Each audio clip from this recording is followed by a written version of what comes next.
चंद दिनों पहले सिद्धरमैया साहब जो कर्नाटक के सीएम हैं और हमें लगता है तुरंत इस्तीफा देना चाहिए, उन्होंने भी पेशकश की थी कि जो जमीन उन्हें आवंटित हुई थी मुआवजा के रूप में उस जमीन को वो वापस करेंगे। तो 1+1 मिलकर 2 होता है। मुदा के चेयरमैन का इस्तीफा और जमीन वापस करने की जो पेशकश सीएम साहब की रही है कर्नाटक में, ये एक बात स्पष्ट करता है कि मुदा स्कैम में सर से पांव तक कांग्रेस पार्टी के वहां के सबसे बड़े नेता सिद्धरमैया जी खुद लिप्त हैं। From head to toe Siddaramaiah, the chief minister of Karnataka, is embroiled in the मुदा scam. There is no doubt about it. आप सभी जानते हैं कि कल ईडी ने भी एक चार्जशीट फाइल किया है। केवल मुदा के चेयरमैन ने इस्तीफा दिया है ऐसा नहीं हुआ है, ईडी के चार्जशीट का भी इफेक्ट रहा है।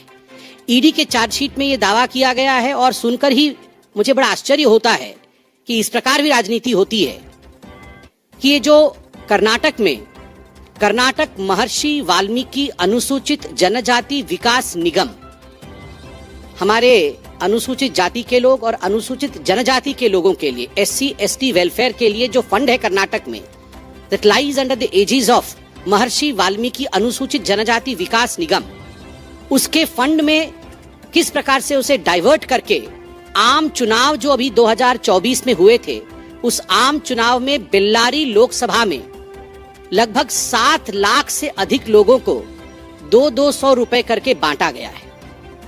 In fact, the ED's charge sheet categorically mentions that the money which was meant for the welfare of SC and the ST community, which was in the custody of the Maharshi Valmiki board, which was in fact the money of the taxpayers, that was used for a political purpose by the Congress party.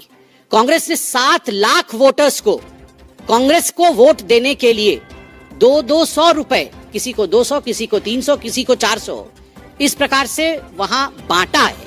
They tried to influence the election of Bellary Lok Sabha seat. और आप सभी जानते हैं कि जहां तक ये मुदा स्कैम का विषय है, इसमें जो लेखा अधीक्षक, द चीफ अकाउंटेंट जो मुदा के रहे थे, P Chandrashekhar, he had committed suicide, उन्होंने आत्महत्या की थी। और जो उन्होंने सुइसाइड नोट छोड़ा था, उस सुइसाइड नोट में बहुत कुछ चौंकाने वाला था। उसमें कैटेगोरिकली लिखा हुआ है कि निगम के बैंक खाते से, महर्षि वाल्मीकि निगम जो है, उस निगम के बैंक खाते से लगभग 187 करोड़ रुपए अनाधिकृत हस्तांतरण, इलीगल शिफ्टिंग हुई है। And there is a rule across the country that the money which is specifically allotted for the welfare of the SC ST community can not be diverted. आप बाकी फंड को डाइवर्ट कर सकते हैं, मगर जो SC ST कम्युनिटी के welfare के लिए जो पैसा है, उस पैसे को कदाचित आप किसी और काम के लिए डाइवर्ट नहीं कर सकते। It is too much of a coincidence, I will say, that Rahul Gandhi goes to America and he declares that हम कभी सत्ता में आएंगे तो हम आरक्षण समाप्त कर सकते हैं।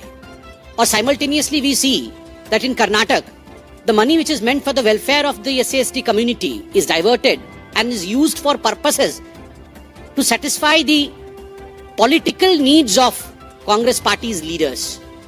मुझे तो बोलते हुए भी आश्चर्य लग रहा है और आप सब हैरान परेशान होंगे कि जिस प्रकार की ये नोट सामने आई है, महर्षि वाल्मीकि अनुसूचित जनजाति विकास निगम लिमिटेड के जो पैसों का इस्तेमाल कांग्रेस नेताओं ने न केवल चुनाव में किया, मगर एक लैम्बोर्गिनी गाड़ी भी खरीदी गई है। लैम्बोर्गिनी बोलने से केवल अखिलेश यादव याद आते हैं ऐसा नहीं है।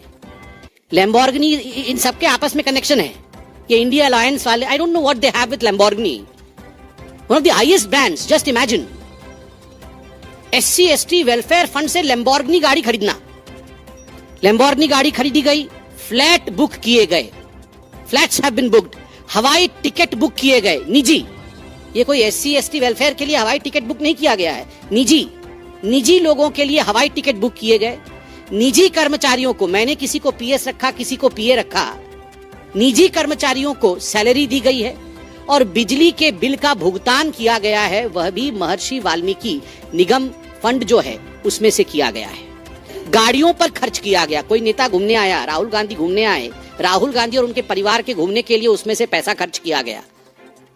आप सोचिए, अगर इस प्रकार से पैसा निगम के फंड से, SC ST के वेलफेयर के फंड से खर्च किया गया हो, तो इस प्रकार कि सीएम को अपनी कुर्सी पर बने रहने का क्या अधिकार है, ये आज हिंदुस्तान की जनता जानना चाहती है। और आप सभी ने देखा था कि जब पहले भारतीय जनता पार्टी, और केवल भारतीय जनता पार्टी ही नहीं, कर्नाटक की जनता और हिंदुस्तान की जनता, when we asked difficult questions out of the Congress party, initially mister Siddaramaiah and mister DK Shivakumar they denied कि नो, वी आर पाक साफ, हम पाक साफ हैं, हमने इस प्रकार का कोई अन्याय नहीं किया है। मगर बाद में letter in fact they considered on the floor of the house, विधानसभा में उन्होंने ये बात स्वीकार किया कि हां, फंड डाइवर्ट हुआ है। तो आप सोच के देखिए, मुदा के चेयरमैन का आज इस्तीफा, ईडी की चार्जशीट जिसमें एक लोकसभा में बेल्लारी में 7 लाख लोगों पर पैसा खर्च करना, सिद्धरमैया जी का यह पेशकश कि मैं जो जमीन लिया हूं, मेरी पत्नी के नाम पे जो मुआवजे पे जमीन आवंटित हुई है, वो जमीन में वापस करने के लिए तैयार हूं। और तो और सदन के पटल पर खड़े होकर यह कहना कि हां, the money was diverted, does not this rig of N acceptance of the guilt? अगर ये एक्सेप्टेंस ऑफ गिल्ट नहीं है तो और एक्सेप्टेंस ऑफ गिल्ट कैसे होता है? आपने मर्डर किया है? नहीं नहीं नहीं, आप ले लीजिए, चाकू ले लीजिए जी, आप चाकू ले लीजिए, इस पे खून लगे हुए हैं, आप देख लीजिए। So he has submitted the murder weapon, he has submitted the weapon of corruption, where the land parcel is to be surrendered. The chairman is resigning. What else do we need as an evidence for Mr. Siddaramaiah to step down? I call upon Mr. Siddaramaiah. Mr. Siddaramaiah, if you have the slightest morality left in you, you should immediately step down. You should not wait for today's sunset. आज सूर्यास्त के लिए आपको इंतजार नहीं करना चाहिए, सूर्यास्त से पहले करप्शन का अस्त होना चाहिए। The curtain should be drawn on the present regime of Karnataka even before today's sunset. बंधुगण, ये जो पूरा मुदा स्कैम और जो महर्षि वाल्मीकि स्कैम चल रहा है, उसमें बी नागेंद्र, जो उनके खुद के विधायक है, कांग्रेस पार्टी के मंत्री उस विभाग के रह चुके हैं, महर्षि वाल्मीकि फंड डाइवर्ट जो हुआ है उस विभाग के जो मंत्री रह चुके हैं, आज वो जुडिशियल कस्टडी में है, ही इज बिहाइंड बार्स, वो जेल के सलाखों पीछे। 16 केजी सोना, कोई ग्राम में नहीं बोल रहा हूं, केजी, किलोग्राम, 16 केजी सोना और 2.5